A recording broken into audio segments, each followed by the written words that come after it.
राहुल गांधी का कहना है कि एंटी इनकम्बेंसी इलेक्टोरल प्रोसेस में हर पार्टी पे लागू होता है, लेकिन बीजेपी पर ये कभी लागू नहीं होता है ये factor. Exit poll, opinion poll के नतीजे कुछ और होते हैं और जब एक्चुअल रिजल्ट आता है तो बिल्कुल स्विंग हो जाता है। हरियाणा, मध्य प्रदेश, राजस्थान, हर जगह पर बीजेपी एग्जिट पोल के नतीजे को स्विंग कर जाती है। देखिए, ऐसा ये उनकी सोच है, क्योंकि जो काम करेगा, जो मेहनत करेगा, वो यहाँ तक पहुंचेगा। और आप जनता को क्या सोच रहे हैं कि उनको कुछ पता नहीं है क्या? तो ये एंटी इनकम्बेंसी जहाँ होती है ऐसा होता है। और देखिए, हम लोग सब जीत के आए हैं, तो वोट मिला है, लोगों ने प्रेम स्नेह दिया है और जिन्होंने काम किया उसके अनुसार आए हैं। आज मैं राजस्थान में सबसे ज्यादा वोटों से जीत कर आई हूँ, तो लोगों ने वोट दिया है ना।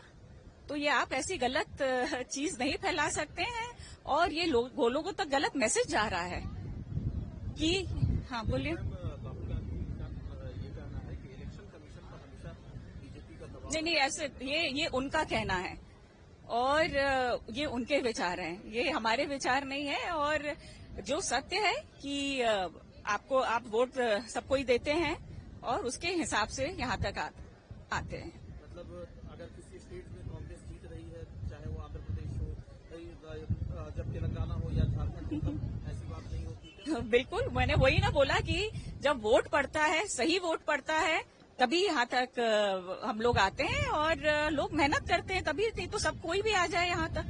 कोई भी किसी भी खड़ा होकर कोई भी यहाँ तक आ सकता है। तो बहुत मजबूती से मेहनत करनी पड़ती है, लोगों के बीच में रहना पड़ता है और मेन चीज है लोगों का हमारे पर विश्वास होगा, तभी हम लोग यहाँ तक पहुंचेंगे। काम होगा तभी तक, क्योंकि आप जनता को बुद्धू नहीं बना सकते, वो सब जानती है जनता। दर्शाया गया था मराठा साम्राज्य का, उसको लेकर के आप लोगों ने ऑफिशियली पेश किया है, क्या कहना है? मैं ये बोलना चाहूंगी कि उन्होंने एनसीईआरटी ने मराठाओं के इतिहास के बारे में, साम्राज्य के बारे में लिखा है और वो अच्छी बात है, लेकिन उन्होंने इतनी गलत सूचना दी है कि जो राजस्थान और मेवाड़ एरिया है उसमें भी पूरा मराठा का साम्राज्य, जो कभी वो लोग वहां पर उन्होंने रूल ही नहीं किया है। तो ये एक बहुत गलत इन्फॉर्मेशन नीचे तक जा रहा है। जो हमारे एजुकेशन डिपार्टमेंट है उनको सही सूचना नीचे तक देनी चाहिए, क्योंकि वहां पर देखिए, आपको पता है मेवाड़ 1500 वर्ष पुराना वहां का इतिहास है। चाहे बप्पा रावल, महाराणा सांगा, महाराणा प्रताप सब वहीं के हैं और उन्होंने मजबूती से आक्रांताओं के साथ लड़ाई लड़ी है। तो आप क्या इतिहास नीचे अपने बच्चों को, नई पीढ़ी को बता रहे हैं? तो मेरी बात हुई है धर्मेंद्र प्रधान जी से कल, तो उन्होंने बोला है जो भी त्रुटियां हैं, गलती है, उसको हम बदलेंगे।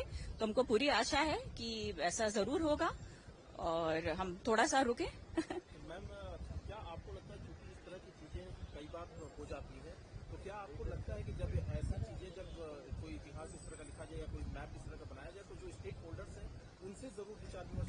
बिल्कुल, मैं यही कहूंगी, इतिहास का काम आप हिस्टोरियंस और इतिहासकारों को दीजिए, क्योंकि वो आपको सही हिस्ट्री आपको बताएंगे। और क्योंकि जो आने वाली जनरेशन है, हमारे ऊपर बहुत बड़ी जिम्मेदारी है। हम अपने आने वाली जनरेशन को क्या बता रहे हैं? गलत हिस्ट्री पहुंचा रहे हैं। और उस जगह की, मेवाड़ की, जहाँ की हिस्ट्री ना सिर्फ मेवाड़, हिंदुस्तान, पूरे विश्व में लोग उनको इज्जत करते हैं। तो ये बहुत, और जिसका इतिहास 1500 वर्षों का है, बच्चा वो हिस्ट्री जानता है। तो फिर हमको ऐसी गलती कभी भी नहीं करनी चाहिए और आशा है कि ये चेंजेस जरूर किए जाएंगे।